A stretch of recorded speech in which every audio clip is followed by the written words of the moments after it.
Subscribe करें हमारे channel My 2AM horror stories को मजीद हिला देने वाली हॉरर स्टोरीज के लिए बेल आइकन को प्रेस करना मत भूलें।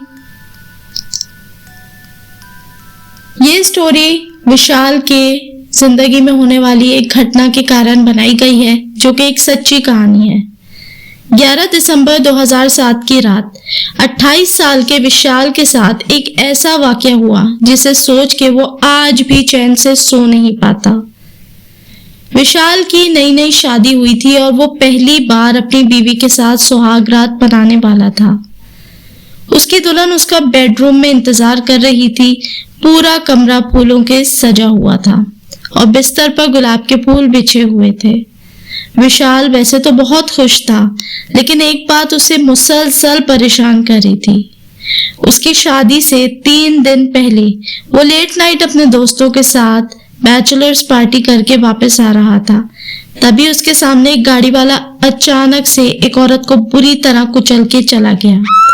विशाल को समझ नहीं आया कि वो क्या करे, इसलिए विशाल की आंखों के सामने ही वो औरत तड़पती रही और वो उसे वैसे ही छोड़कर आगे चल दिया और घर आ गया।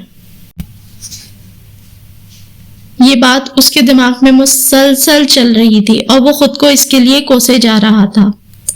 विशाल जब कमरे में गया तो उसने देखा कि उसकी दुल्हन गहनों से सजी बिस्तर पर बैठी है। उसके चेहरे पे हल्की सी मुस्कान थी, जिसे देख के विशाल अपनी टेंशन्स को बिल्कुल भूल गया। वो उसके पास गया और जैसे ही उसका घूंघट उठाया, वैसे उसी औरत का भयानक चेहरा उसे अपनी दुल्हन के चेहरे में दिखा। वो डर के मारे पीछे हो गया। उसने देखा तो वहां उसकी खूबसूरत बीवी ही बैठी थी। उसके ऐसे रिएक्शन देखकर वो काफी परेशान हो गई। विशाल ने उसको सॉरी कहा और बताया कि वो थोड़ा परेशान चल रहा है, उसे सो जाना चाहिए, और लाइट बंद करके लेट गया और उसकी बीवी भी सो गई। आधी रात खिड़की से रोशनी की किरणें सीधा विशाल के मुंह पे पड़ रही थी, जिससे उसकी नींद खुल गई। जब उसने आंखें खोल के देखा तो उसके रूम में काली परछाई खड़ी थी, जो धीरे धीरे उसकी तरफ बढ़ रही थी। एकदम से कमरे की सारी लाइट्स ऑन ऑफ होने लगी और वो परछाई बड़ी होती गई। अचानक उसके सामने वही औरत खड़ी थी। विशाल ये देखकर बहुत डर गया और चीख के उठ गया। उसके चिल्लाने की आवाज से उसकी बीवी भी उठ गई और लाइट ऑन करके उसने देखा कि विशाल बिस्तर पर बेहोश पड़ा है। उसने बाकी घर वालों को उठाया और विशाल पर पानी फेंका। तो कुछ देर के बाद जब विशाल होश में आया तो उसने 3 दिन पहले होने वाली घटना के बारे में घर वालों को बताया।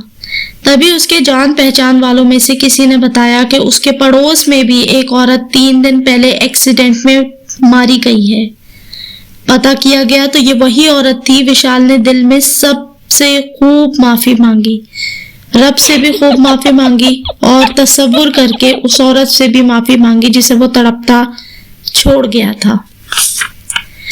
विशाल को आज तक नहीं पता कि उस रात वो औरत की आत्मा वहां आई थी या फिर बस उसके ख्याल में ही वो परछाई आई थी। लेकिन उस रात के बाद विशाल को वो औरत कभी नहीं दिखाई थी।